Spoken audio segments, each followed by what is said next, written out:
Angin sore menyelinap masuk melalui celah jendela, membawa aroma khas tanah yang baru saja tersiram gerimis.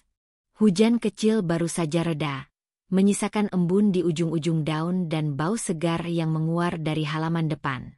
Di balik tirai renda yang bergoyang lembut, seorang perempuan berdiri diam sambil memandangi halaman rumah yang asri. Namanya Sylvie. Usianya baru menginjak 32 tahun. Namun wajahnya masih menyimpan kelembutan khas perempuan usia 20-an. Kulitnya cerah, mata bulatnya selalu tampak tenang, dan senyum yang terlukis di bibirnya seolah telah menjadi bagian dari dirinya. Ia tinggal di sebuah rumah 2 lantai bergaya minimalis yang berdiri di perumahan elit di pinggiran kota Bandung. Lingkungan tempat tinggalnya tenang, rapi, dan setiap sore selalu terdengar suara anak-anak kecil berlarian di taman kompleks, diselingi suara lonceng gerobak bakso yang lewat.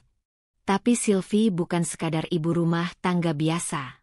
Ia adalah direktur utama sebuah perusahaan distribusi bahan pangan besar milik keluarganya, PT Arta Mandiri Jaya. Meski begitu, kehidupan rumah tangganya tetap ia jaga sendiri. Ia memilih untuk tidak menggaji pembantu rumah tangga penuh waktu karena merasa lebih nyaman mengurus rumahnya sendiri. Setiap pagi, ia bangun lebih dulu dari suaminya, membuat sarapan sederhana, dan memastikan rumah dalam keadaan bersih sebelum berangkat ke kantor. Suaminya, Andre, adalah seorang pria yang tampak kalem dan menyenangkan. Ia bekerja sebagai arsitek freelance. Dulu, Andre sempat bekerja di salah satu firma besar di Jakarta, namun memutuskan pindah ke Bandung setelah menikah dengan Sylvie, dengan alasan ingin memulai hidup baru dan lebih tenang.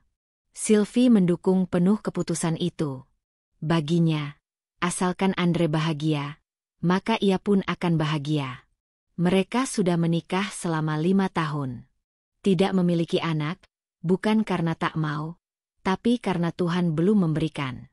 Mereka sempat menjalani program kehamilan selama beberapa tahun, namun hasilnya masih nihil. Meski begitu, Sylvie tak pernah merasa hidupnya kurang. Ia selalu percaya bahwa waktu Tuhan adalah yang terbaik. Hari ini adalah hari Sabtu. Kantor Sylvie libur, dan Andre sejak pagi mengurung diri di ruang kerjanya di lantai atas, menyelesaikan desain bangunan yang katanya harus dikirim sore ini. Sylvie tak mengganggu. Ia tahu betapa seriusnya Andre kalau sudah berurusan dengan pekerjaan. Ia berjalan ke dapur, menuangkan teh hangat ke dalam cangkir bening. Aroma melati dari teh favoritnya menyebar ke seluruh ruangan. Sambil duduk di meja makan yang menghadap ke halaman belakang, Sylvie membuka laptopnya. Bukan untuk bekerja, hanya untuk mengecek laporan bulanan dari bagian keuangan yang dikirimkan sekretarisnya pagi tadi. Matanya menelusuri angka-angka dengan cekatan. Sesekali, alisnya mengernyit kecil ketika menemukan ada pengeluaran yang tampak tidak konsisten. Tapi ia tak ingin memikirkan itu terlalu dalam hari ini. Ia ingin menikmati harinya dengan tenang. Sayang, suara Andre memecah keheningan. Sylvie mendongak. Suaminya turun dengan mengenakan kaos putih dan celana training abu-abu. Wajahnya sedikit lelah, tapi tetap menampilkan senyum yang ia kenal baik. "Kamu udah kelar kerjaannya?" tanya Sylvie lembut. Andre mengangguk sambil berjalan ke arah dapur, lalu membuka kulkas dan mengambil sebotol air mineral. Ia meneguknya cepat-cepat sebelum akhirnya duduk di sebelah Sylvie. "Udah hampir selesai. Tinggal dirapihin sedikit," jawab Andre sambil mengusap tengkuknya. Sylvie tersenyum. "Hebat, kamu. Padahal hari Sabtu, tetap semangat kerja." Andre tertawa kecil. Namanya juga freelance, enam.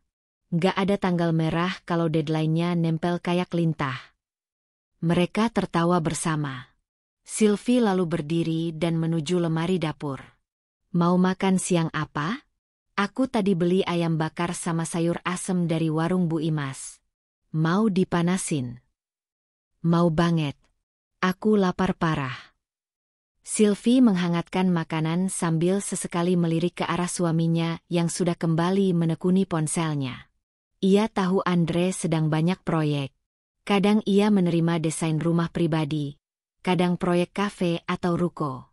Dalam 1 bulan, bisa ada 3 hingga 5 pekerjaan yang ia tangani. Sylvie bangga padanya. Meski bukan tipe pria ambisius dengan target besar, Andre adalah pekerja keras. Ia selalu menyelesaikan pekerjaannya dengan dedikasi tinggi.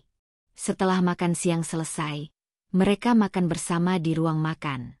Tidak banyak percakapan, tapi keheningan itu terasa nyaman. Andre beberapa kali mengulas tentang desain rumah yang ia kerjakan, tentang bagaimana pemiliknya ingin ada taman vertikal di dalam ruangan, dan bagaimana ia harus menyiasatinya agar cahaya masuk cukup tapi tidak membuat ruang terasa panas. Sylvie mendengarkan dengan antusias, sesekali memberi komentar, walau ia tahu ia tak terlalu paham soal arsitektur. Tapi ia menikmati setiap cerita Andre. Sore menjelang. Sylvie duduk di ruang keluarga dengan buku di pangkuan, sementara Andre kembali naik ke ruang kerjanya. Rumah mereka tak pernah benar-benar ramai, tapi juga tak pernah sepi. Ada semacam kehangatan yang terus mengisi sela-sela dinding rumah itu. Atau mungkin, itu hanya perasaan Sylvie semata. Ia menatap lukisan kecil di dinding, lukisan pemandangan danau yang dibeli Andre saat mereka berlibur ke Ubud 3 tahun lalu. Saat itu mereka tertawa sepanjang jalan, makan malam romantis di tengah sawah, dan menulis nama mereka di selembar kartu kecil lalu menyelipkannya di bawah patung kayu di pasar seni.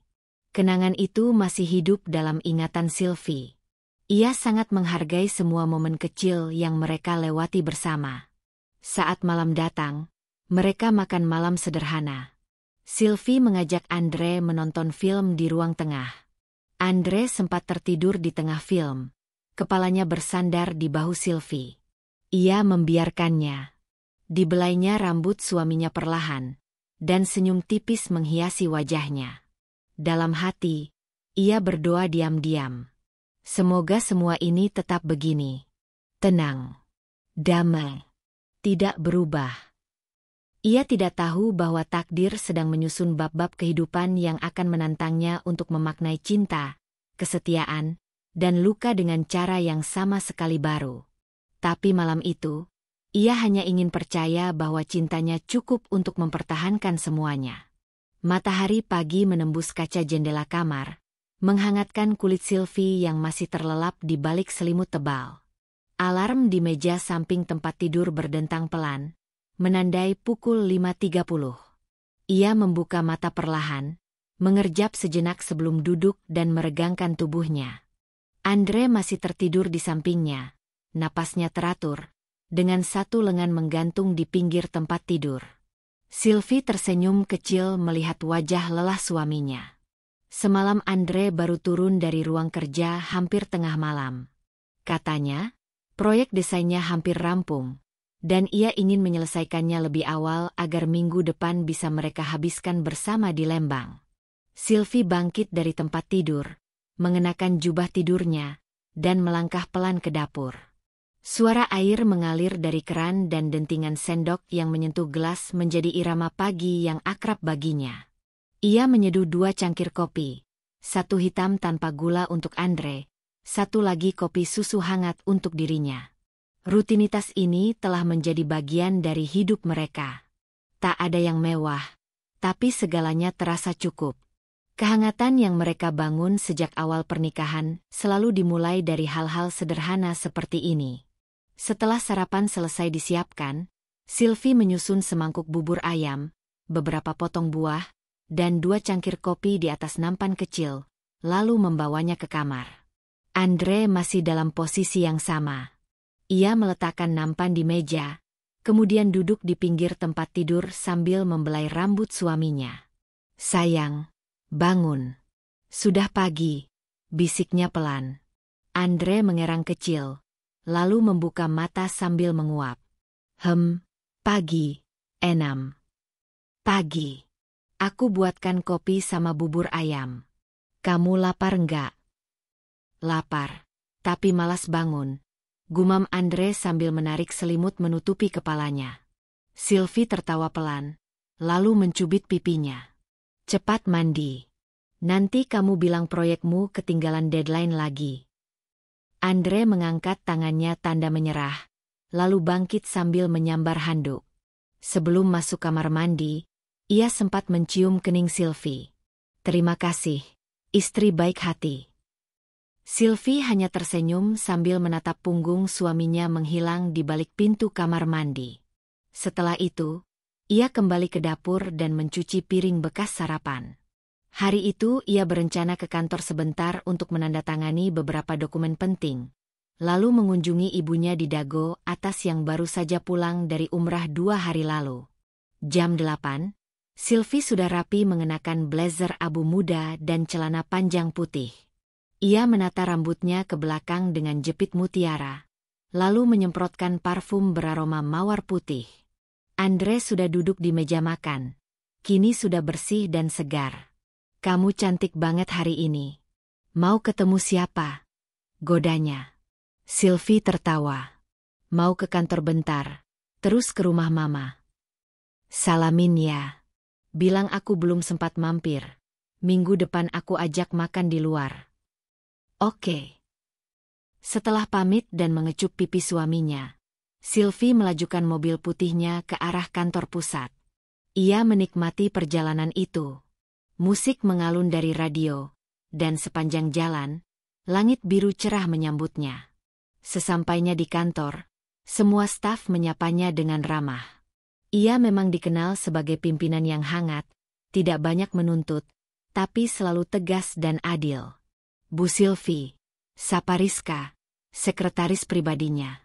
Ini dokumen pengajuan kerjasama dari pihak Suryaniaga, dan ini draft laporan produksi bulan lalu. Yang pengadaan alat pendingin itu juga sudah dicek ulang. Tinggal tanda tangan ibu. Sylvie mengangguk. Terima kasih, Riz. Kamu sudah hebat banget ngatur semuanya. Rizka tersipu malu. Ia memang sangat loyal pada Sylvie. Sudah hampir 5 tahun ia bekerja di bawahnya. Dan selama itu pula ia tak pernah merasa ditekan.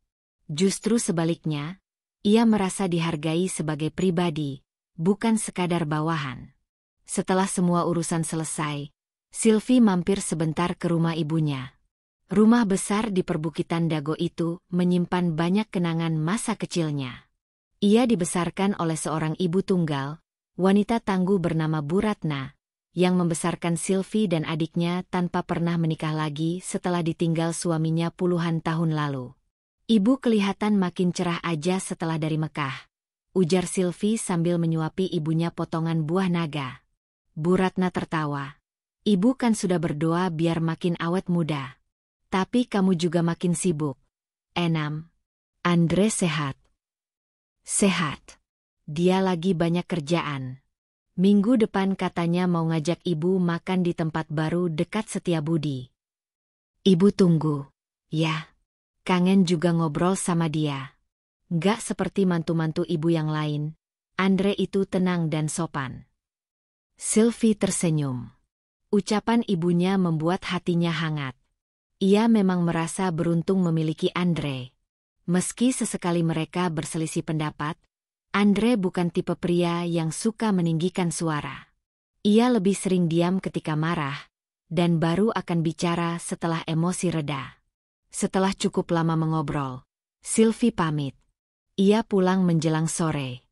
Di rumah, Andre sedang bersantai di sofa dengan laptop di pangkuannya. Sambil menyeruput teh hangat, ia menonton video presentasi tentang desain interior kafe ala industrial. Ketika Sylvie datang, ia langsung menutup laptop dan bangkit menyambut. Kamu pulang juga? Gimana kantor? Mama sehat? Sylvie mengangguk. Iya, dan Mama nitip salam. Mereka menghabiskan sore di halaman belakang. Sylvie menyiram tanaman, Andre duduk sambil membetulkan rak kecil yang salah satu kakinya goyang.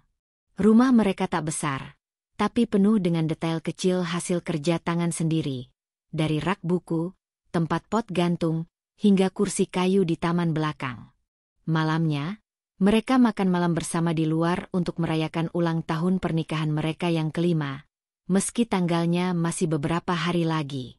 Andre berkata ingin memberi kejutan, tapi ia juga tahu Sylvie bukan tipe wanita yang suka pesta atau hal-hal mewah. Maka mereka hanya memilih restoran kecil di sudut kota, yang menjual pasta buatan tangan dan tiramisu favorit mereka. Di sana, mereka duduk berdampingan.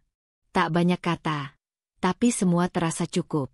Ada canda, tawa, dan sepasang mata yang saling menatap dengan keyakinan yang terasa hangat.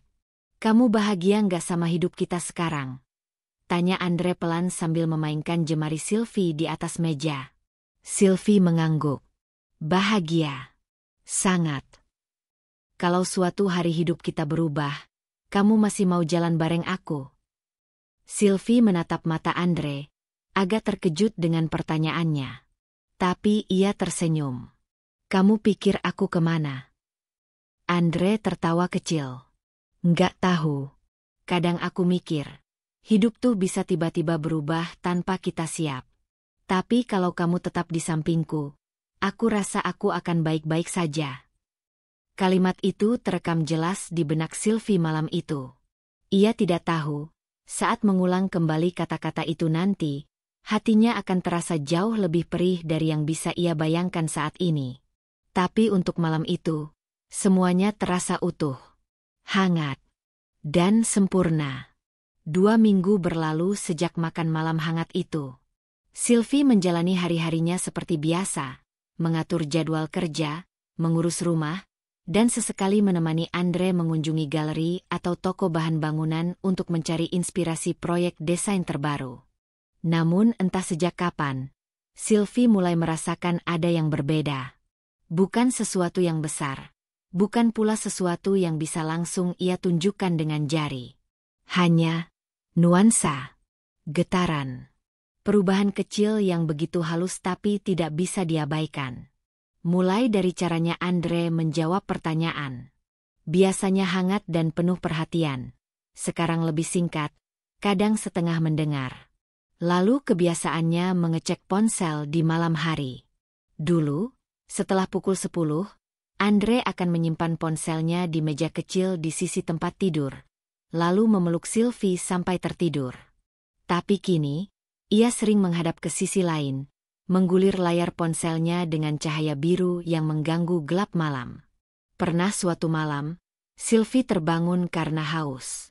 Ia melihat Andre duduk di teras, hanya mengenakan kaos oblong dan celana pendek, dengan ponsel di tangan dan senyum tipis di wajahnya.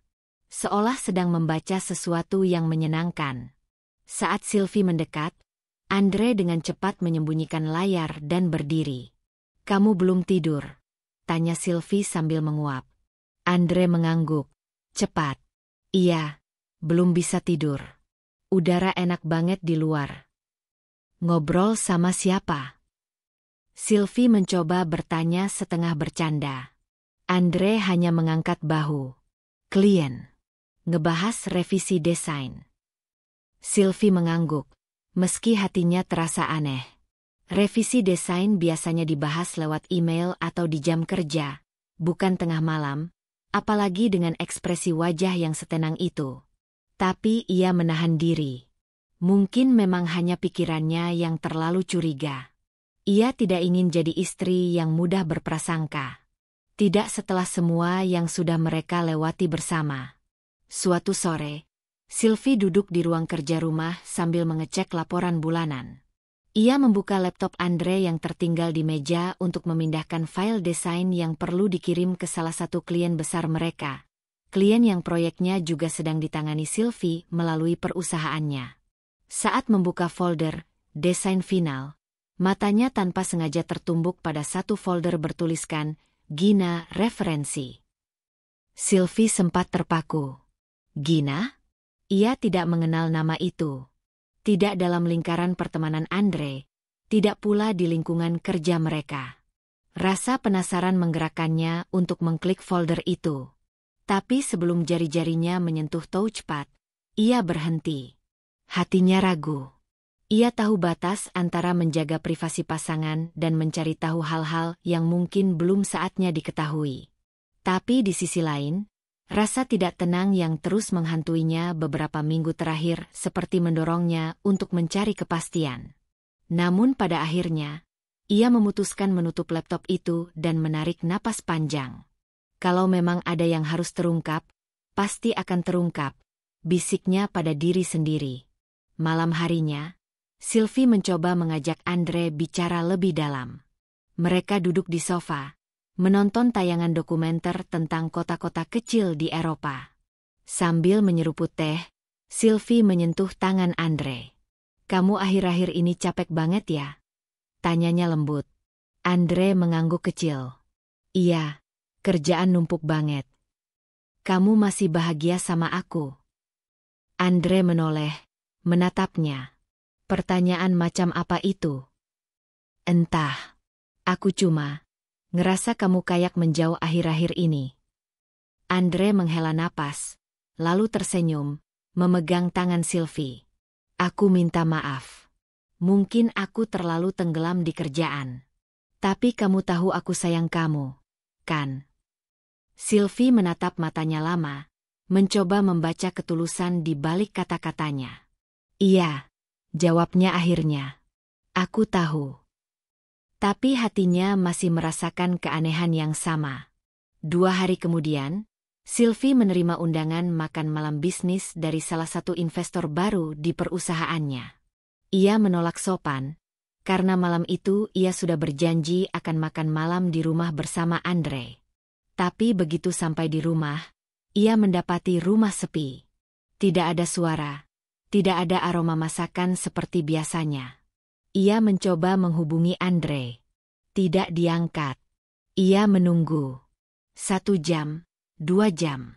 Baru pukul 10 malam Andre masuk rumah, dengan kemeja yang sedikit kusut dan rambut acak-acakan. "Maaf, Enam. Tadi klien ngajak makan malam dadakan," ucapnya sambil langsung menuju kamar. Sylvie hanya mengangguk, diam. Tidak bertanya lebih lanjut. Tapi dalam diam itu, ada percikan kecil yang mulai tumbuh jadi api. Malam itu ia tidak bisa tidur. Ia duduk di ruang tamu dengan lampu kecil menyala, menatap kosong ke arah jendela. Pikirannya mulai bermain dengan dugaan-dugaan yang sulit diabaikan. Perubahan sikap, nama asing di laptop Andre, keterlambatan pulang, ekspresi yang makin sering kosong, dan pelukan yang tidak lagi seerat dulu. Ia mulai bertanya, apakah ini hanya fase dalam pernikahan? Atau pertanda dari sesuatu yang lebih dalam? Di minggu yang sama, saat sedang berada di galeri untuk sebuah pameran desain, Sylvie melihat Andre dari kejauhan. Ia berdiri di dekat seorang wanita muda berambut panjang, mengenakan blus putih dan rok krem, wajahnya manis dengan tawa yang cerah. Mereka tampak akrab. Sangat akrab.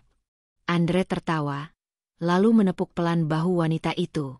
Sylvie tidak mendekat. Ia hanya memperhatikan dari kejauhan. Dadanya sesak. Wanita itu, Gina?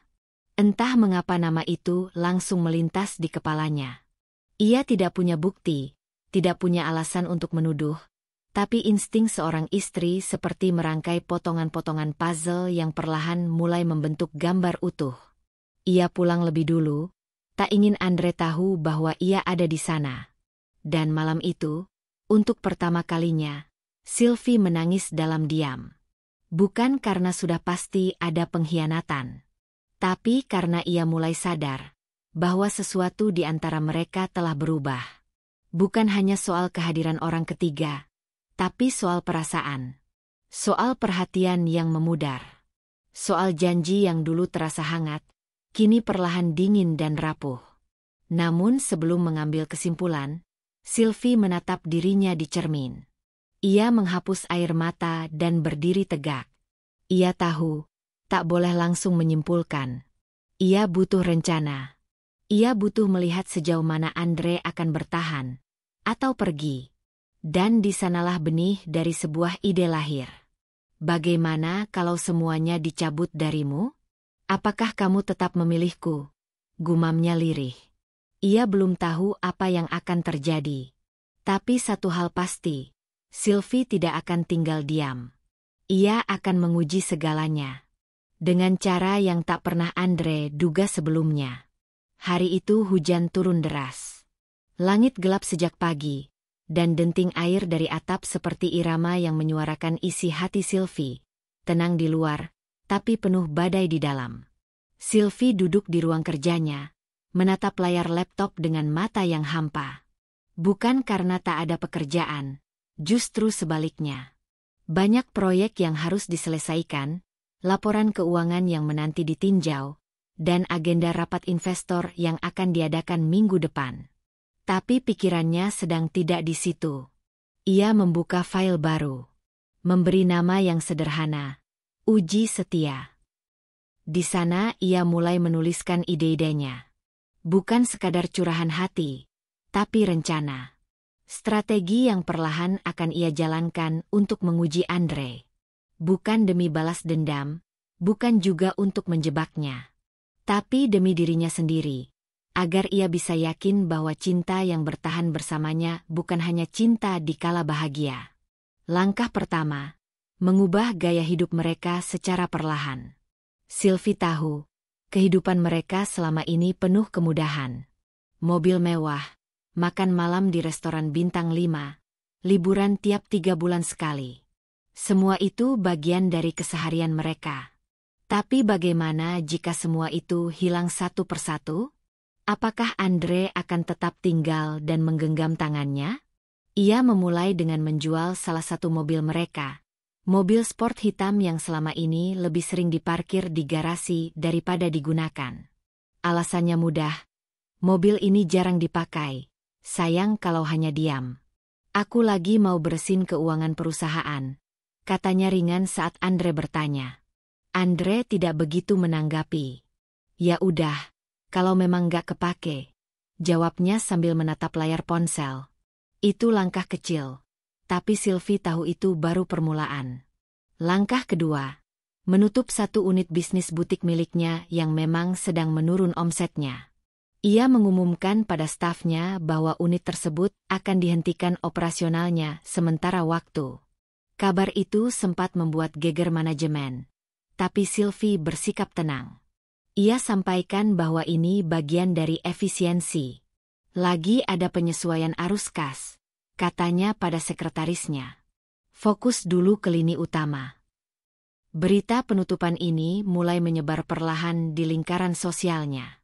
Teman-teman arisan bertanya, beberapa menawarkan bantuan, dan beberapa lainnya hanya mengamati dari jauh. Tapi Sylvie tidak menjelaskan apapun lebih dari yang perlu. Ia menunggu reaksi Andre. Namun Andre tetap seperti biasa. Tidak bertanya lebih dalam, tidak menunjukkan keingintahuan seperti dulu. Ia justru mulai lebih sering pulang larut malam, dengan alasan proyek di luar kota. Kliennya agak rewel, harus revisi terus, katanya sambil cepat mengganti bajunya malam itu. Sylvie hanya mengangguk. Kamu makan dulu? Tanyanya. Nggak usah, aku udah makan tadi. Dan lagi-lagi, ia tidak mengatakan di mana, atau dengan siapa. Pagi harinya, Sylvie menerima pesan dari sahabat lamanya, Tania. Mereka sudah lama tidak bertemu. Tania dulu pernah kerja bareng Sylvie sebelum membuka usaha sendiri. Aku lihat beritanya di sosial media. Butikmu tutup. Enam? Semoga semuanya baik-baik aja ya. Kamu butuh apa-apa kabarin aku. Sylvie tersenyum. Ia membalas singkat. Iya, Tan. Lagi efisiensi aja. Makasih ya udah peduli. Tapi saat menutup ponselnya, senyum itu perlahan pudar. Ia mulai menyadari bahwa kabar tentang kemunduran dirinya akan menyebar cepat. Dan cepat atau lambat, Andre pun akan mulai merasa dampaknya. Tapi justru itulah tujuannya. Ia ingin melihat, ketika semua yang mewah lenyap, apakah Andre akan tetap memeluknya atau justru menjauh? Suatu sore, Sylvie menyiapkan makan malam sederhana. Nasi goreng dengan telur mata sapi, dan sop ayam tanpa lauk mewah. Ia biasanya menyajikan 2 atau 3 menu, tapi kali ini hanya itu. Saat Andre pulang, ia langsung duduk dan melempar senyum lelah. Aroma apa ini? Sylvie tersenyum hangat. Cuma masak yang ada di kulkas. Hari ini lagi nggak sempat belanja. Andre tidak berkata apa-apa. Ia makan seperti biasa, tidak protes, tidak juga memuji. Tapi Sylvie tahu, dari sorot matanya, ada sesuatu yang berbeda. Setelah makan malam, Andre duduk di ruang tamu, membuka laptop. Ia terlihat asyik sendiri, sesekali tersenyum saat mengetik. Sylvie mendekat dan duduk di sebelahnya. Kamu kerja terus akhir-akhir ini ya? Tanyanya pelan. Andre mengangguk. Iya. Harus kejar deadline. Sylvie menatap layarnya sekilas. Ia tidak melihat nama proyek, hanya tab percakapan terbuka. Judulnya, Gina, Mood Board. Dan lagi-lagi, namanya muncul. Gina. Sylvie tidak berkata apa-apa. Ia hanya diam. Tapi hatinya menandai. Keesokan harinya, Sylvie menjalankan langkah ketiga. Mencairkan salah satu investasinya dan menyumbangkannya diam-diam untuk yayasan sosial yang dulu ia bantu. Ini adalah keputusan besar. Tabungan mereka mulai menyusut jika dilihat dari saldo di rekening utama. Walaupun ia masih memiliki cadangan yang tidak diketahui Andre. Ia tidak melakukan ini untuk menyiksa diri. Tidak juga untuk berpura-pura miskin. Tapi ini adalah cara untuk melihat seberapa dalam cinta Andre dan seberapa besar ketulusannya bertahan ketika semua kenyamanan yang dulu ia nikmati perlahan hilang. Hari demi hari, Andre mulai berubah. Ia mulai jarang menyentuh Sylvie. Pelukan makin renggang. Ciuman pagi sebelum berangkat kerja mulai lenyap. Bahkan kadang, sapaan, sayang, pun terdengar asing dari mulutnya. Sylvie mulai menyadari bahwa keheningan bisa lebih menyakitkan dari pertengkaran. Tapi ia masih belum ingin berhenti. Belum saatnya. Suatu malam, hujan deras mengguyur kota. Sylvie menunggu di ruang tamu, menatap jam dinding.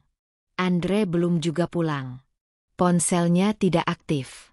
Saat akhirnya ia tiba, pukul 1.23 dini hari, aroma parfum asing tercium samar dari tubuh Andre. Bukan parfum yang biasa ia pakai. Bukan juga aroma tempat kerja. Sylvie mengenalnya. Dan untuk pertama kalinya, ia menatap suaminya dengan tatapan yang penuh luka, tapi tetap tenang. Dari mana? Tanyanya lirih. Andre terdiam sejenak.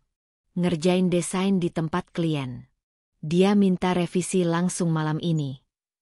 Sylvie mengangguk. Tidak bertanya lebih lanjut. Tapi malam itu, ia menangis. Dalam diam. Dalam hening kamar yang seharusnya jadi tempat teraman. Dan besok paginya, ia membuka file, uji setia, dan menuliskan satu kalimat. Ia mulai menjauh.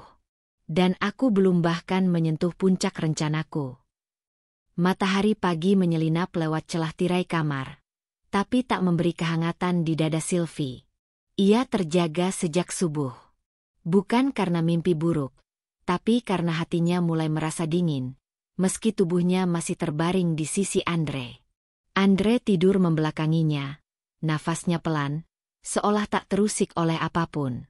Padahal, Sylvie terjaga dengan dada sesak, menahan emosi yang tak bisa ia tumpahkan. Sudah hampir 2 minggu sejak ia mencium aroma parfum asing itu. Semenjak itu pula, Andre makin sering pulang larut, dengan alasan yang nyaris sama. Pekerjaan, klien, proyek yang harus dikejar. Dan setiap kali Sylvie menatapnya, ia merasa seperti sedang menatap orang asing yang menghuni tubuh seseorang yang dulu sangat ia cintai. Pagi itu, Sylvie tidak menyiapkan sarapan seperti biasa. Ia hanya menaruh 2 cangkir kopi di meja dapur dan duduk sambil membuka ponsel. Andre keluar dari kamar, masih menguap, dengan rambut acak-acakan dan langkah lesu. Kopi? Tanyanya lirih. Sylvie hanya mengangguk, menyesap kopinya sendiri. Andre duduk di seberangnya, memainkan sendok kecil di dalam cangkir. Sunyi menggantung di antara mereka. Biasanya Andre akan mencium keningnya sebelum berangkat kerja. Tapi pagi itu, tidak. Mau aku jemput sore nanti? Tanya Sylvie, mencoba mencairkan suasana. Andre menatapnya sekilas. Gak usah, aku ada meeting malam, mungkin pulang agak telat. Sylvie mengangguk pelan. Oke. Lalu Andre pergi, meninggalkan Sylvie sendiri dengan secangkir kopi yang tak lagi hangat. Siang harinya, Sylvie datang ke kantornya.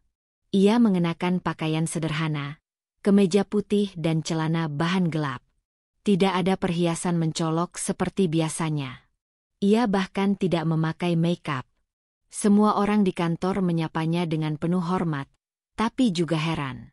Bu Sylvie sehat? Tanya sekretarisnya, Rika. Sylvie tersenyum. Sehat. Cuma lagi pengen tampil sederhana aja.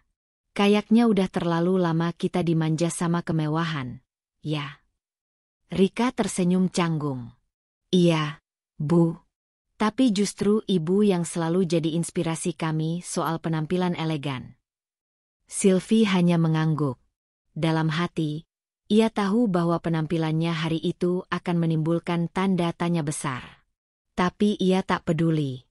Ia sedang memotong satu demi satu kenyamanan yang selama ini membentuk citranya, untuk menguji siapa saja yang mencintainya karena dirinya, dan siapa yang hanya menghargai kilau di permukaannya. Setelah rapat internal, Sylvie duduk di ruangannya sendirian. Ia membuka laptop, dan kembali ke folder bernama Uji Setia. Ia menambahkan satu catatan penting. Sinyal terkuat bukan datang dari kata-katanya, tapi dari sikap yang perlahan berubah. Andre tak lagi mencari mataku ketika bicara. Ia menjawab dengan singkat, seolah rumah ini bukan tempatnya pulang, tapi hanya persinggahan sementara. Sylvie menutup laptop. Hari itu, ia sudah memutuskan untuk melangkah lebih jauh.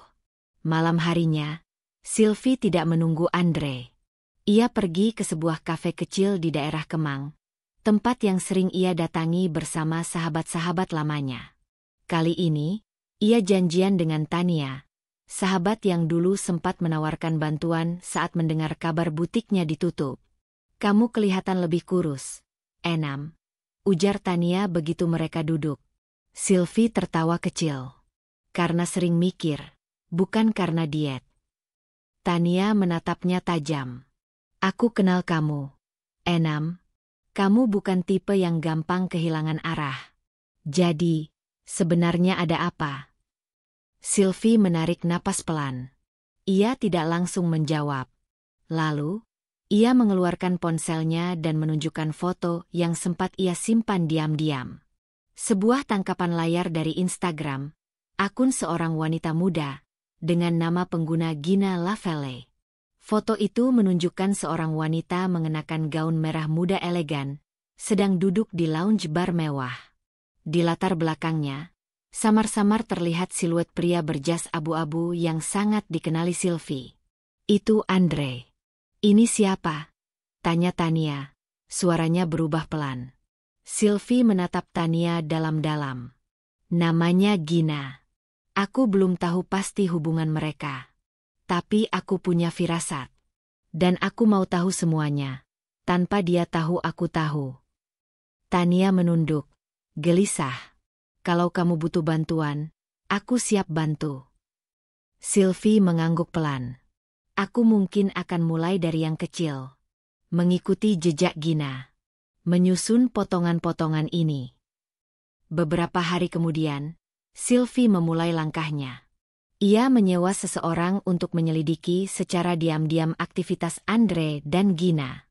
Tidak seorang detektif resmi, tapi kenalan Tania yang bekerja di bidang keamanan dan intel. Orang ini, Damar namanya, dikenal pandai dan sangat hati-hati. Damar hanya bilang satu hal, kalau benar Gina ini orang luar, dan suami ibu memang dekat dengannya, kita akan tahu. Tapi jangan harap hasilnya manis. Sylvie mengangguk. Saya tidak cari cerita manis. Saya hanya butuh kebenaran. Sementara itu, Sylvie tetap menjalankan hidup seperti biasa. Ia mulai berpura-pura menerima lebih sedikit klien, mengurangi aktivitas sosial, dan bahkan, yang paling mencolok, menjual villa kecil mereka di puncak. Ketika Andre tahu soal itu, ia baru sedikit bereaksi. "Kamu serius mau jual villa? Bukannya itu tempat kenangan kita?" Sylvie tersenyum tipis. "Dulu iya, tapi sekarang terlalu mahal untuk dipelihara. Nggak ada yang kesana juga, kan?" Andre terdiam. Ia tak membantah.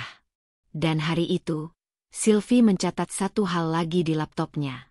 Bahkan kenangan kini tak cukup kuat untuk membuatnya berjuang mempertahankan sesuatu.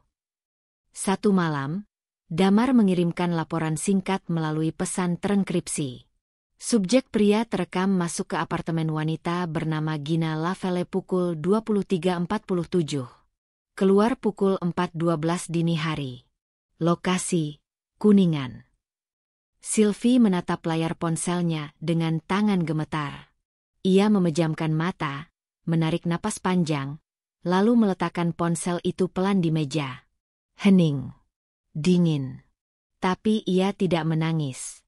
Tidak lagi. Hatinya sudah mempersiapkan diri untuk menerima ini.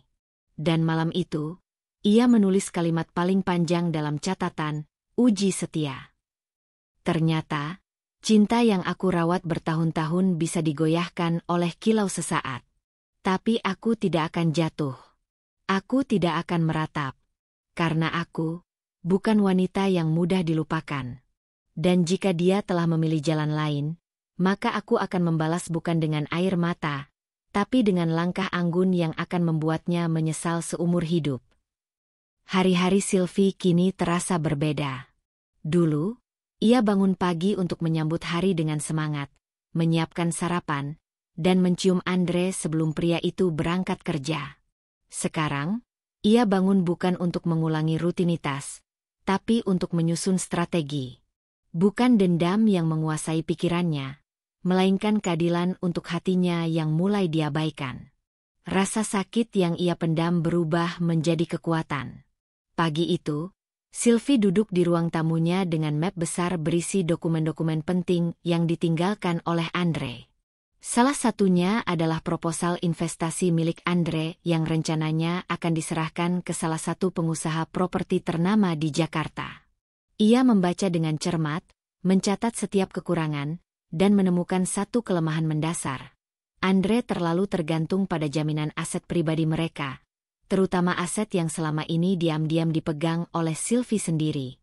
"Kalau aku tarik satu saja dari rantai ini, semuanya akan runtuh," bisiknya pelan sambil menatap peta bisnis milik suaminya.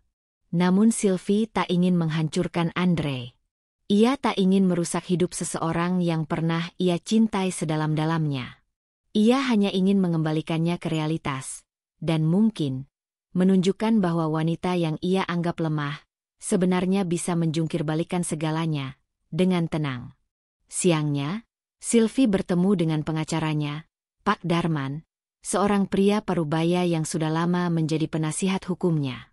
"Saya ingin mengubah beberapa struktur saham di butik saya, Pak," ujar Sylvie, menyerahkan berkas. Pak Darman membaca cepat, lalu menatapnya serius. "Ibu yakin ingin menarik semua kendali ke tangan ibu sendiri? Bukankah selama ini sebagian dipegang atas nama suami ibu?" Sylvie mengangguk. "Saya punya alasan. Tapi tolong jangan sampaikan ke siapapun, termasuk Andre." Pak Darman mengangguk, tak banyak bertanya. Ia tahu Sylvie bukan wanita yang gegabah. Setelah itu, Sylvie melangkah keluar dari gedung kantor hukum itu dengan langkah ringan. Angin sore menyapu wajahnya, dan untuk pertama kalinya dalam beberapa minggu, ia tersenyum. Ini bukan tentang balas dendam. Ini tentang mengembalikan kendali atas hidupnya sendiri. Beberapa hari kemudian, Sylvie memutuskan untuk mengikuti Andre dari kejauhan. Bukan untuk memata-matai, tapi untuk mengerti. Ia ingin tahu siapa sebenarnya wanita bernama Gina itu. Apa yang membuat Andre berani menghancurkan kepercayaan mereka untuk seseorang yang bahkan tidak dikenalnya dengan utuh? Damar sudah menyiapkan lokasi dan waktu. Sylvie hanya diminta datang menggunakan mobil sewaan dan berpakaian biasa saja. Tanpa makeup, tanpa perhiasan mencolok, dan tanpa keharuman khas parfum mahal yang biasa ia pakai. Dan malam itu, ia melihat Andre. Bukan sebagai suami, tapi sebagai pria lain. Duduk berdua di sebuah restoran rooftop mewah, menatap wanita muda di hadapannya dengan tatapan yang dulu hanya diberikan pada Sylvie. Gina tertawa lepas, tangannya menyentuh lengan Andre dengan ringan. Dia tidak hanya berselingkuh, kata Damar pelan dari bangku belakang. Dia sedang jatuh cinta lagi. Kalimat itu menusuk, tapi Sylvie tidak menangis. Ia hanya menatap kosong, mengamati wajah yang selama ini ia percayai, sekarang milik orang lain. Hari-hari selanjutnya, Sylvie tetap menjalani hidup seperti biasa. Tapi ia menyusun langkah baru. Ia mulai membuka butik lamanya kembali. Perlahan, tanpa sorotan media. Ia ingin melihat siapa yang tetap berdiri di sampingnya, bukan karena nama besarnya, tapi karena kualitas karyanya. Tania membantunya merekrut tim baru. Sebagian adalah mantan karyawan yang dulu pernah bekerja bersamanya sebelum butik itu tutup. Butik kecil itu bukan hanya tempat Sylvie menciptakan gaun, tapi kini menjadi markas diam-diam untuk menyusun rencana yang lebih besar. Mulai minggu depan, kita akan rilis lini baru, ucap Sylvie sambil menatap papan desain. Namanya apa? Tanya Tania penasaran. Sylvie tersenyum. Rina. Dari bahasa Latin, artinya ratu. Karena aku ingin setiap wanita merasa cukup kuat untuk berdiri sendiri. Suatu sore, Sylvie menerima email dari salah satu asisten pribadi Andre. Bu Sylvie, maaf saya menghubungi secara pribadi. Tapi saya ingin ibu tahu bahwa ada dana perusahaan yang digunakan Pak Andre untuk transfer besar ke rekening pribadi seseorang bernama Gina Lavelle. Saya hanya merasa ini tidak etis dan butuh kejelasan. Sylvie membaca email itu berulang kali. Tangannya menggenggam ponsel erat. Ini bukan lagi sekadar dugaan. Andre telah mencampurkan urusan pribadi dengan bisnis mereka. Malam itu, ia menulis satu baris kalimat di catatan pribadinya. Jika kesetiaan diuji dalam kekurangan, maka ketulusan diuji dalam kekuasaan. Dalam beberapa minggu, Sylvie sudah mengamankan posisi keuangan yang ia butuhkan. Ia menarik sebagian besar hak miliknya dari joint account yang digunakan Andre. Bukan untuk menyusahkan, tapi untuk menyelamatkan dirinya jika sewaktu-waktu badai benar-benar datang. Lalu, ia menyusun sebuah pertemuan. Ia ingin bertemu langsung dengan Gina. Tania sempat melarang. Apa kamu yakin? Kamu nggak takut emosi kamu malah meledak? Tapi Sylvie hanya tersenyum. Aku bukan datang sebagai istri yang diselingkuhi. Aku datang sebagai wanita yang ingin tahu kenapa wanita lain memilih menyakiti sesamanya demi seorang pria. Mereka bertemu di sebuah kafe tersembunyi. Gina datang dengan wajah polos, tidak menyangka akan diundang oleh Sylvie sendiri. Sylvie? Tanyanya ragu. Ya. Duduklah, jawab Sylvie tenang. Mereka duduk berhadapan. Gina tampak canggung, tapi berusaha percaya diri. Aku tahu kamu, kata Sylvie memulai. Kamu wanita yang sering muncul di samping suamiku belakangan ini. Gina terdiam. Sylvie melanjutkan, aku tidak datang untuk memaki. Tidak juga untuk menangis di depanmu. Aku hanya ingin kamu tahu bahwa setiap langkah yang kamu ambil punya konsekuensi. Kamu tahu Andre sudah menikah, tapi kamu tetap memilih dekat dengannya. Gina menunduk. Aku nggak berniat merebut siapa-siapa. Kami cuma saling nyaman. Sylvie tersenyum pahit. Nyaman adalah alasan paling egois untuk menghancurkan hidup orang lain. Hening. Udara di antara mereka terasa berat. Sylvie berdiri. Aku akan pergi sekarang. Tapi ingat ini, Kamu bisa memiliki Andre secara fisik, tapi yang kamu pegang bukanlah cinta, tapi sisa dari seorang pria yang sudah kehilangan integritasnya. Dan percayalah, yang tersisa bukan hal yang bisa kamu banggakan. Pertemuan itu menjadi titik balik. Sylvie bukan hanya sedang menyelamatkan dirinya dari patah hati, tapi sedang menyusun kekuatan baru. Ia tahu badai belum berlalu. Ia tahu pengkhianatan tak akan sembuh hanya dengan kata-kata. Tapi kini, ia sudah siap menghadapi semuanya, dengan kepala tegak. Malam itu, hujan turun perlahan. Tidak deras, hanya gerimis lembut yang jatuh ke bumi seperti membasuh luka-luka yang lama terpendam. Suasana Jakarta dipenuhi kelap-kelip lampu kota yang berpendar di balik kaca jendela apartemen Sylvie yang terletak di lantai 20. Di tangan Sylvie, sebuah amplop coklat terselip rapi. Di dalamnya, laporan lengkap dari pengacara dan akuntan pribadi yang ia percayakan selama ini. Bukan hanya laporan keuangan bisnis mereka, tapi juga daftar transaksi mencurigakan yang dilakukan Andre selama 3 bulan terakhir. Dan semua nama yang tercantum di dalamnya mengarah pada satu orang, Gina Lavelle. Sylvie berdiri di depan cermin besar, mengenakan gaun krem sederhana namun elegan, tanpa riasan mencolok. Ia ingin malam ini menjadi penutup yang tenang, bukan ledakan emosional. Di meja dekat pintu, undangan makan malam sudah siap. Bukan undangan biasa, tapi sebuah pesan singkat yang ia kirim langsung ke ponsel Andre tadi pagi. Aku ingin kita bicara berdua. Tanpa marah. Tanpa kebohongan. Tolong datang ke tempat kita biasa merayakan ulang tahun pernikahan. Jam 7 malam. Sylvie. Ia tidak yakin Andre akan datang.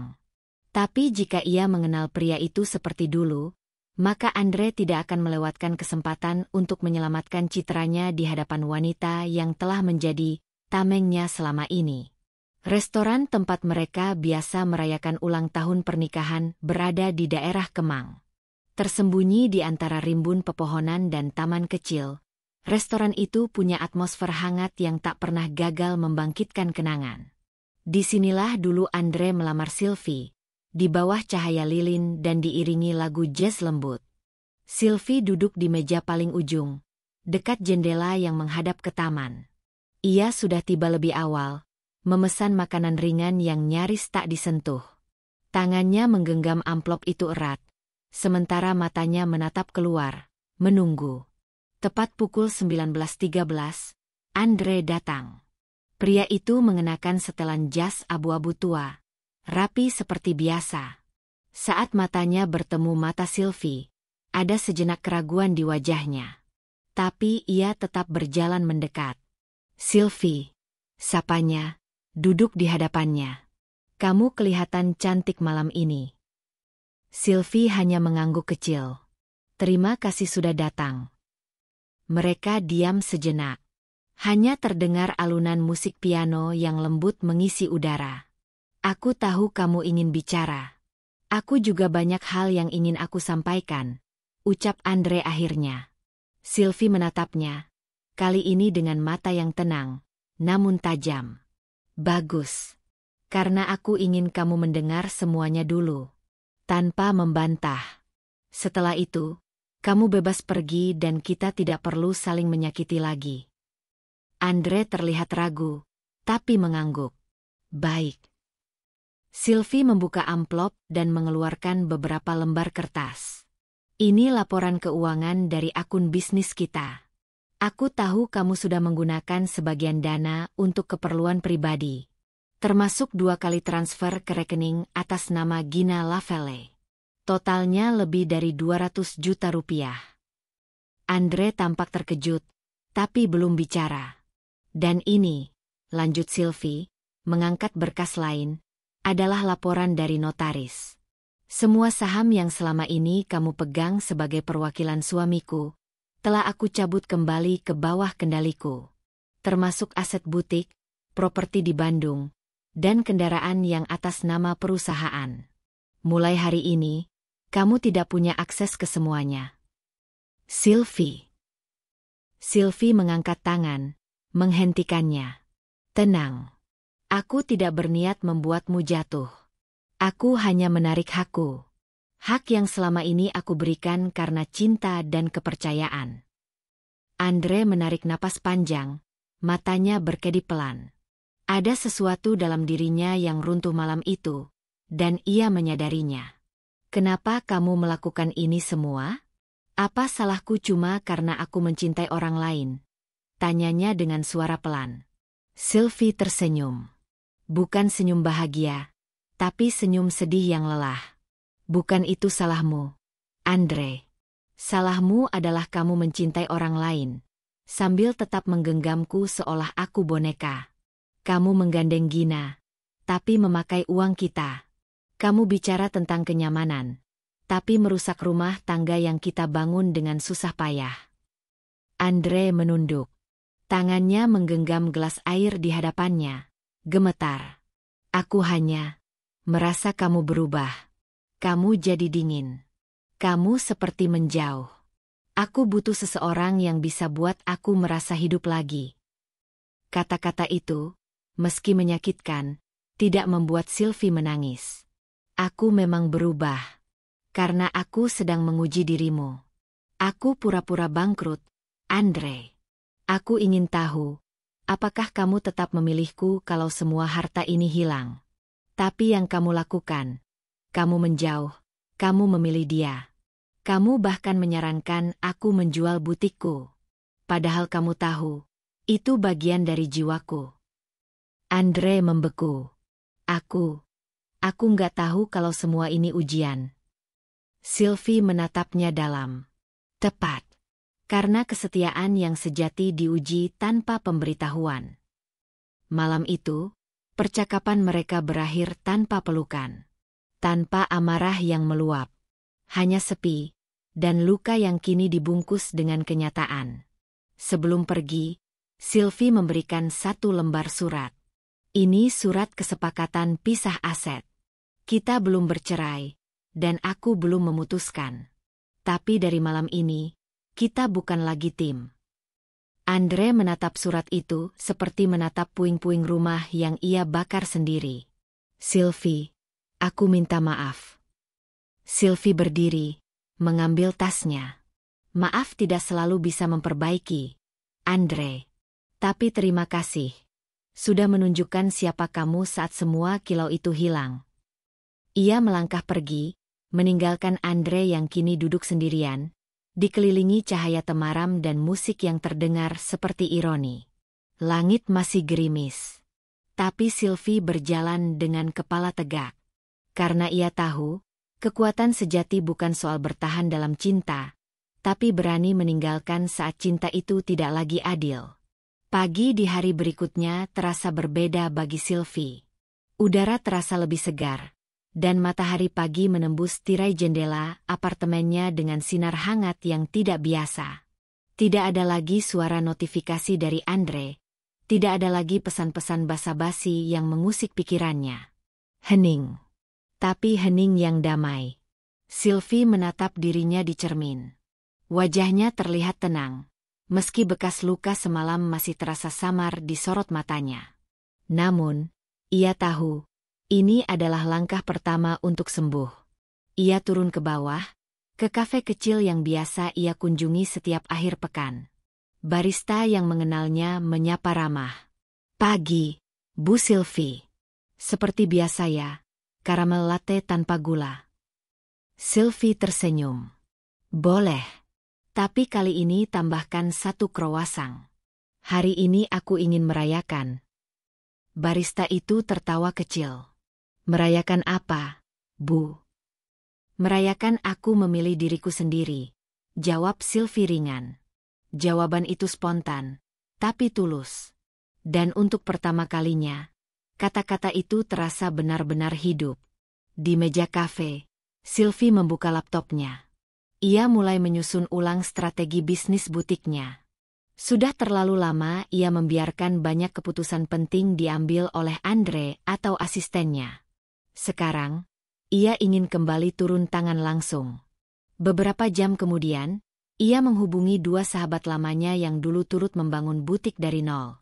Rara, yang kini bekerja di bidang pemasaran digital, dan Tiara, desainer tekstil lulusan luar negeri yang pulang kampung tahun lalu. Telepon video call berlangsung selama hampir 2 jam, dan semuanya terasa begitu penuh semangat. Aku kaget banget kamu akhirnya nyentuh butik lagi, Sylv. Tapi aku senang banget, seru Tiara. Dan kalau kamu mau, aku bisa bantu relaunching brandingnya.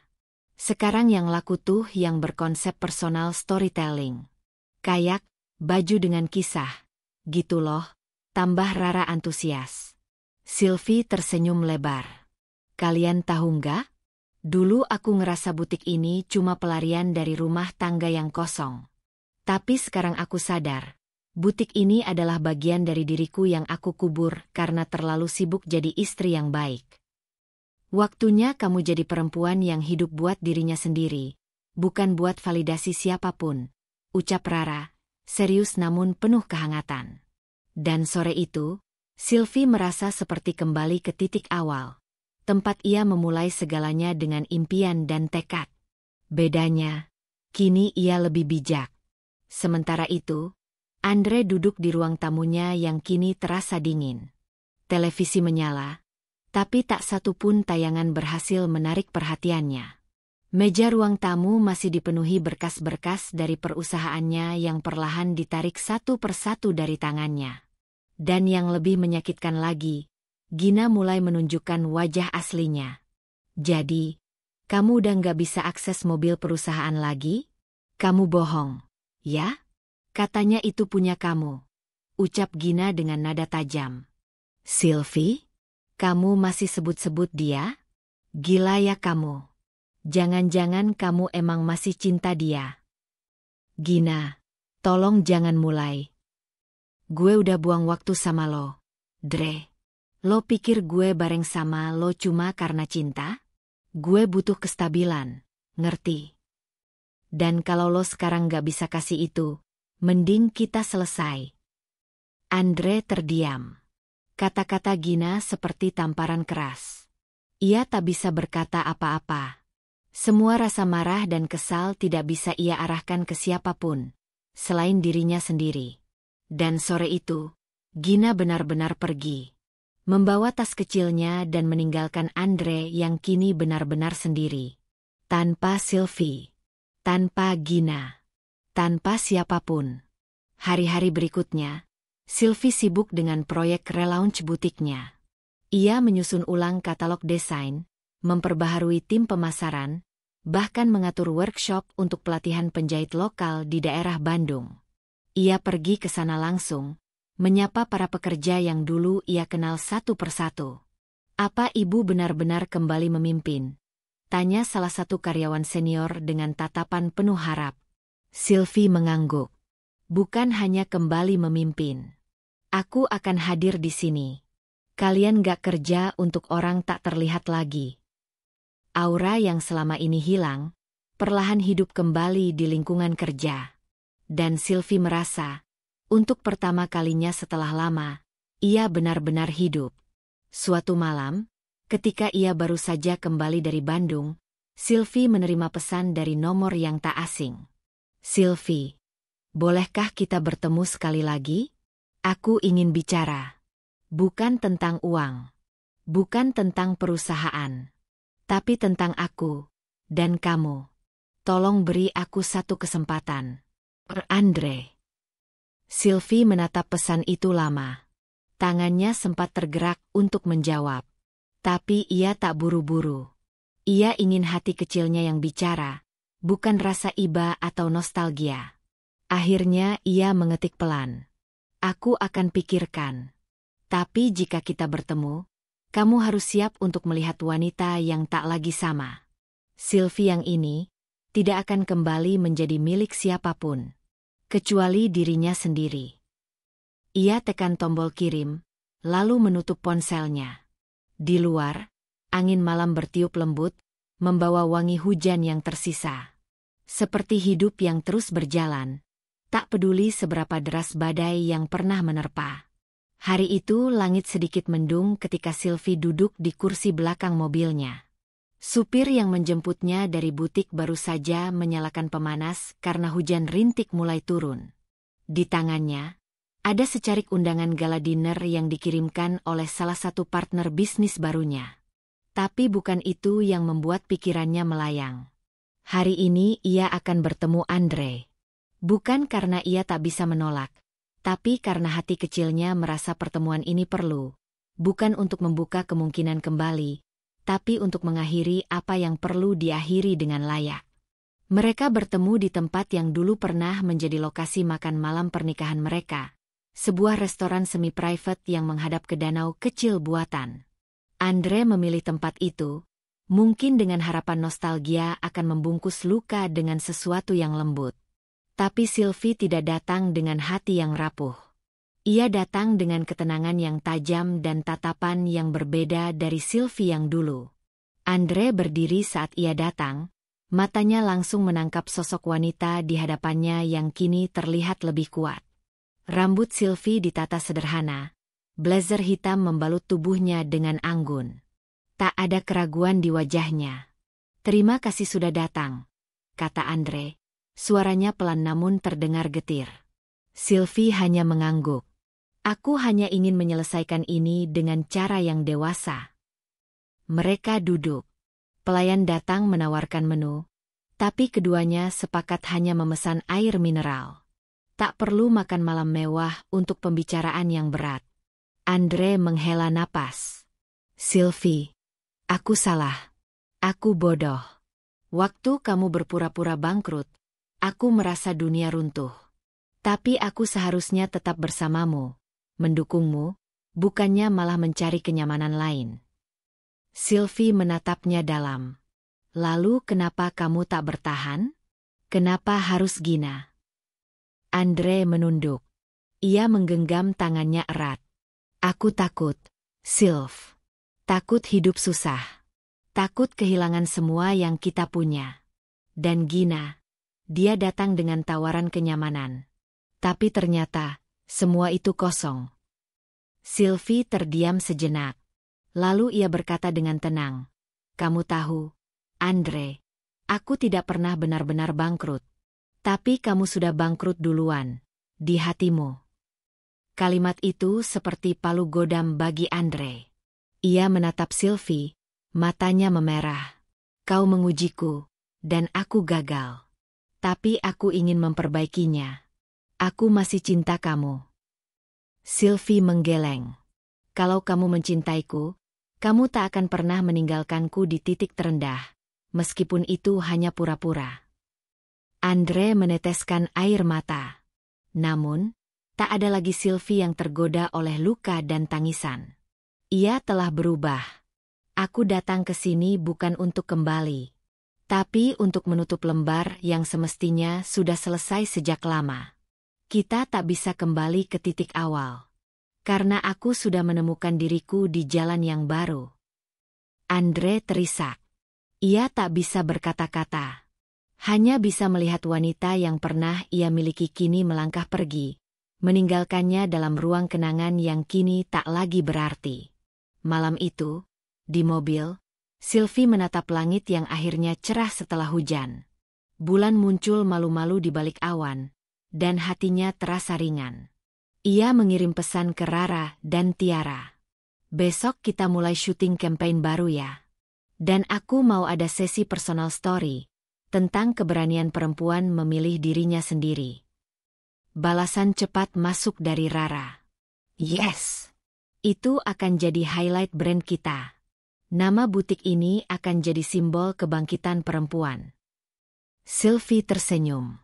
Lalu satu pesan terakhir ia kirimkan malam itu. Bukan ke Andre, bukan ke siapapun, hanya untuk dirinya sendiri. "Terima kasih, Sylvie. Sudah berani, sudah kuat, dan sudah memilih pulang ke dirimu sendiri." Beberapa minggu setelah pertemuan dengan Andre, Sylvie merasakan perubahannya semakin nyata.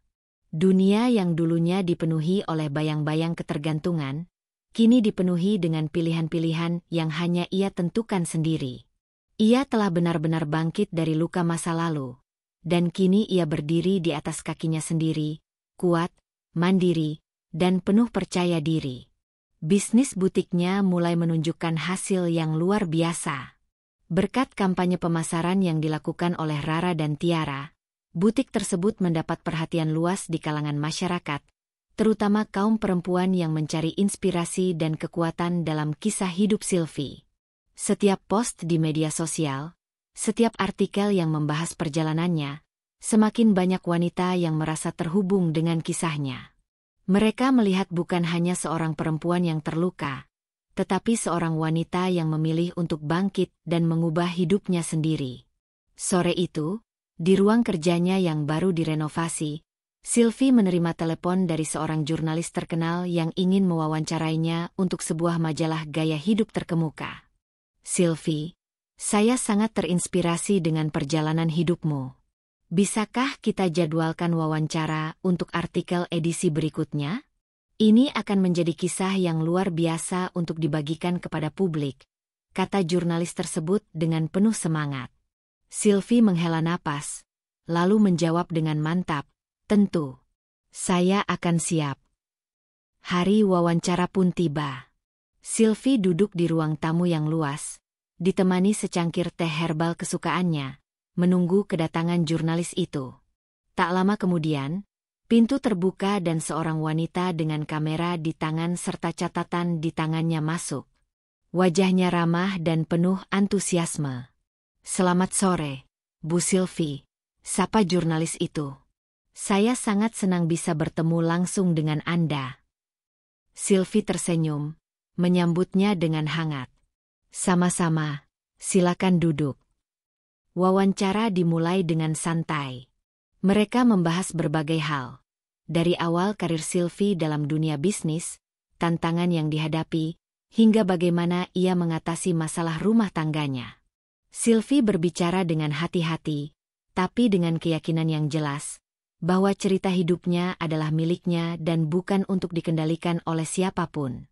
"Tantangan terbesar dalam hidup saya adalah menerima kenyataan.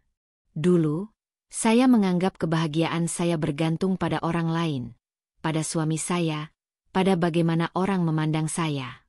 Tapi saya baru menyadari, kebahagiaan sejati datang dari dalam diri sendiri," jelas Sylvie dengan penuh keyakinan. Jurnalis itu menulis dengan cepat, tak ingin melewatkan setiap kata yang keluar dari mulut Sylvie. "Apa yang membuat Anda akhirnya memutuskan untuk mengubah arah hidup?" tanya jurnalis itu, matanya penuh rasa ingin tahu.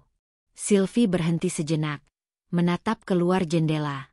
"Saat aku merasakan diri ini terpuruk, saat aku merasa dunia ini hancur karena kebohongan dan pengkhianatan, aku menyadari satu hal, aku tidak bisa terus-menerus mencari pelarian. Aku harus berdamai dengan diriku sendiri, dan itu hanya bisa terjadi jika aku memilih untuk tidak bergantung pada orang lain." "Dan itu adalah keputusan terbesar yang pernah Anda buat?" tanya jurnalis itu. "Ya," jawab Sylvie dengan senyum tipis. "Keputusan terbesar adalah memilih diri sendiri. Itu yang saya pelajari. Bahwa saya layak untuk hidup dengan penuh keberanian dan tanpa rasa takut." Hari itu, wawancara selesai dengan kesan yang mendalam. Sylvie merasa lega. Seolah-olah membagikan kisah hidupnya kepada dunia membuat beban di pundaknya sedikit terangkat. Beberapa minggu setelah wawancara itu, artikel mengenai Sylvie diterbitkan dan menjadi viral. Orang-orang mulai mengenal Sylvie lebih dalam, bukan hanya sebagai pemilik butik, tetapi juga sebagai seorang perempuan yang kuat, mandiri, dan penuh inspirasi. Berbagai undangan datang silih berganti, mulai dari acara seminar, talk show, hingga kesempatan untuk berbicara di hadapan kelompok-kelompok perempuan yang ingin belajar darinya. Sylvie mulai merasa bahwa perjalanan hidupnya, meski penuh luka, ternyata bisa memberi dampak besar bagi orang lain. Pada suatu malam, setelah acara seminar besar yang diadakan di sebuah hotel mewah, Sylvie duduk di balkon kamar hotelnya, menatap pemandangan kota yang gemerlap. Ia merasa damai, namun juga penuh semangat. Kemenangan yang ia raih bukan hanya tentang kesuksesan bisnis, tetapi juga tentang kedamaian batin yang ia peroleh. Tiba-tiba ponselnya bergetar. Pesan masuk dari Tiara. Sylv, aku bangga banget sama kamu. Kamu nggak cuma berhasil bangkit, tapi kamu sudah jadi inspirasi buat banyak orang. Gimana kalau kita mulai merancang buku cerita perjalananmu? Sylvie menatap pesan itu, senyum kecil terukir di bibirnya. Buku? Kenapa tidak? Terima kasih, Tiara. Mungkin itu ide bagus. Tapi buku ini bukan hanya tentang aku. Ini tentang kita semua. Tentang setiap perempuan yang berjuang untuk menemukan dirinya. Pesan itu dikirim, dan Sylvie merasa lebih dari sekadar pribadi yang telah menyembuhkan dirinya. Ia merasa dirinya adalah bagian dari sebuah gerakan yang lebih besar. Gerakan untuk perempuan yang berani memilih diri mereka sendiri. Setelah berbulan-bulan hidup dalam kesibukan yang tidak ada habisnya, Sylvie merasa sebuah titik penting dalam hidupnya semakin mendekat. Bisnisnya semakin berkembang, dan ia semakin dihormati sebagai sosok inspiratif dalam dunia perempuan. Namun, meskipun segala pencapaian itu memberi kepuasan luar biasa, ada satu hal yang masih mengganggu pikirannya, masa depannya, dan apakah ia siap untuk benar-benar mengakhiri semuanya dengan Andre, serta meninggalkan masa lalu sepenuhnya. Hari itu, ia menerima telepon dari Rara yang mengabarkan bahwa majalah tempat ia mewawancarai Sylvie beberapa bulan lalu ingin melakukan sesi foto tambahan untuk edisi khusus perempuan yang menginspirasi. Rara tahu betul bahwa kesempatan itu adalah peluang besar bagi Sylvie untuk semakin memperkenalkan dirinya. Tetapi dalam hati Sylvie, ia merasa harus mengambil waktu sejenak untuk bertanya pada dirinya sendiri. Apakah ini sudah cukup? Beberapa saat setelah telepon dengan Rara, Sylvie merenung di ruang kerjanya. Ia menatap cermin besar yang terpasang di dinding, melihat bayangannya. Wanita yang dulu rapuh, penuh keraguan, dan terjebak dalam kebohongan, kini menatapnya dengan mata yang berbeda, mata yang penuh dengan kebebasan dan keteguhan. Namun, masih ada satu hal yang belum terselesaikan, satu perasaan yang belum hilang sepenuhnya. Andre. Selama beberapa bulan ini, Sylvie tidak pernah benar-benar bertemu dengannya lagi. Ia mendengar kabar bahwa Andre masih bersama Gina, dan meskipun ia merasa sudah tidak ada lagi perasaan cinta, ada kenangan yang tak bisa sepenuhnya dihapuskan. Ada saat-saat indah yang dulu pernah mereka bagi, namun tak bisa mengubah kenyataan bahwa Andre telah memilih jalan berbeda. Sylvie menatap ponselnya, jari-jarinya bergerak ragu-ragu di atas layar. Sebelum akhirnya ia menghubungi Andre. Suara telepon berbunyi beberapa kali sebelum Andre menjawab. Sylvie? Suara Andre terdengar kaget, seperti ia tidak percaya Sylvie yang menelepon. Aku ingin bicara. Andre, kata Sylvie, suara tegas dan mantap. Tentang kita. Tentang apa yang terjadi. Silence sesaat, sebelum Andre menjawab. Sylvie. Aku tidak tahu harus mulai dari mana. Aku menyesal. Aku tidak perlu penyesalanmu, Andre, jawab Sylvie dengan lembut. Aku sudah memilih jalanku. Tapi aku perlu tahu satu hal dari kamu. Apakah kamu merasa bahagia dengan pilihanmu sekarang? Andre terdiam, dan Sylvie bisa mendengar deru napasnya di ujung telepon. Setelah beberapa detik, Andre akhirnya berbicara dengan suara berat. Aku tidak tahu, Sylvie. Aku rasa aku sedang mencoba untuk menemukan kebahagiaan. Tapi aku tahu aku telah kehilangan banyak hal yang berharga dalam hidupku. Kamu adalah bagian besar dari itu. Sylvie mengangguk meskipun Andre tidak bisa melihatnya. Dan aku juga sudah menemukan kebahagiaanku sendiri. Tidak ada lagi ruang untuk kita kembali. Andre, aku ingin kita mengakhiri ini dengan baik. Jadi, ini benar-benar berakhir? Tanya Andre, suaranya penuh penyesalan. Ya, ini berakhir. Aku sudah selesai dengan masa lalu kita, dan aku harap kamu juga begitu. Sylvie menutup telepon itu dengan perasaan lega. Tidak ada lagi yang harus ia bicarakan, tidak ada lagi yang harus ia buktikan. Ia telah membuat keputusan untuk melepaskan segala yang berkaitan dengan Andre, dan ia tahu bahwa ini adalah langkah yang benar. Meninggalkan masa lalu yang penuh luka bukanlah hal yang mudah, tapi kini ia tahu bahwa ia bisa hidup lebih baik tanpa harus terus menoleh ke belakang. Beberapa bulan kemudian, Sylvie melangkah ke panggung besar di acara gala penghargaan wanita yang inspiratif. Ia mengenakan gaun hitam elegan yang mencerminkan karakternya, tegas, berkelas, dan penuh rasa percaya diri. Sorotan kamera mengarah kepadanya, dan kerumunan mulai bertepuk tangan. Sylvie tidak lagi merasa cemas, tidak lagi merasa kecil. Ia tahu bahwa ini adalah puncak dari perjalanan panjang yang telah ia tempuh. Ketika ia naik ke panggung untuk menerima penghargaan, matanya mencari-cari di antara kerumunan. Rara dan Tiara berdiri di salah satu sudut, memberikan senyuman penuh kebanggaan. Tidak ada Andre di sana. Tidak ada lagi ruang untuk pria yang dulu pernah ia cintai, tetapi yang kini menjadi bagian dari masa lalu. Terima kasih, kata Sylvie dengan suara yang penuh keyakinan. Untuk setiap perempuan yang berjuang setiap hari, untuk setiap perempuan yang memilih untuk hidup lebih baik, lebih kuat, dan lebih bahagia. Kita tidak membutuhkan pengakuan orang lain untuk tahu bahwa kita layak. Kita hanya perlu tahu bahwa kita layak untuk diri kita sendiri. Senyumnya terang, dan sorakan riuh memenuhi ruangan. Sylvie telah menemukan dirinya. Dan ia tahu, hidupnya tidak akan pernah sama lagi. Ia tidak lagi hidup dalam bayang-bayang masa lalu, atau takut menghadapi masa depan.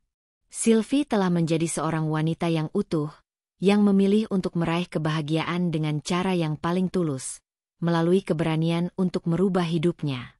Bertahun-tahun berlalu sejak saat itu. Sylvie kini tidak hanya dikenal sebagai pengusaha sukses, tetapi juga sebagai mentor bagi banyak perempuan yang mencari kekuatan dalam diri mereka. Butiknya berkembang menjadi brand internasional yang mengusung pesan pemberdayaan perempuan. Ia menjadi pembicara di berbagai acara, berbagi kisah hidupnya yang penuh inspirasi. Terkadang, Sylvie masih memikirkan Andre, namun kini hanya sebagai sebuah kenangan yang tidak lagi mengganggu. Ia tahu bahwa hidup harus terus berjalan. Tidak ada yang bisa mengubah masa lalu, tetapi setiap orang memiliki kekuatan untuk menulis ulang masa depannya. Sylvie melihat dirinya di cermin suatu pagi, tersenyum pada wanita yang ada di sana, wanita yang akhirnya memilih dirinya sendiri. Dan itu adalah awal dari segala sesuatu. Hidup ini penuh dengan pilihan, dan seringkali kita merasa terjebak dalam situasi yang tidak kita inginkan. Namun, ingatlah bahwa kekuatan terbesar yang kita miliki adalah kemampuan untuk memilih jalan kita sendiri. Ketika keadaan membuat kita merasa jatuh, jangan takut untuk bangkit dan memulai kembali. Karena setiap perjalanan, baik itu melalui kesulitan atau kebahagiaan, adalah bagian dari proses menuju diri kita yang lebih baik. Tidak ada yang lebih berharga daripada menjadi setia pada diri sendiri. Jangan biarkan orang lain menentukan nilai atau arah hidupmu. Percayalah, saat kamu memilih untuk mencintai dirimu sendiri, dunia akan membuka pintu-pintu yang tak terduga. Dan selalu ingat, bahwa kebahagiaan sejati datang ketika kita berani melepaskan apa yang tidak lagi cocok dengan kehidupan kita, dan memberi ruang untuk yang lebih baik, yang lebih positif. Jadi, beranilah untuk hidup sesuai dengan hati nuranimu. Terima kasih telah mengikuti perjalanan Sylvie dalam cerita ini. Semoga kisah ini memberi inspirasi untuk setiap langkah yang kalian ambil, dan menjadi pengingat bahwa kita semua memiliki kekuatan untuk berubah dan mengejar kebahagiaan. Tetaplah berani, tetaplah percaya pada dirimu sendiri, dan jangan pernah ragu untuk melangkah menuju hidup yang lebih baik. Salam hangat, dan semoga hari-harimu dipenuhi dengan kebahagiaan, kekuatan, dan cinta. Jangan pernah lupa, kalian luar biasa.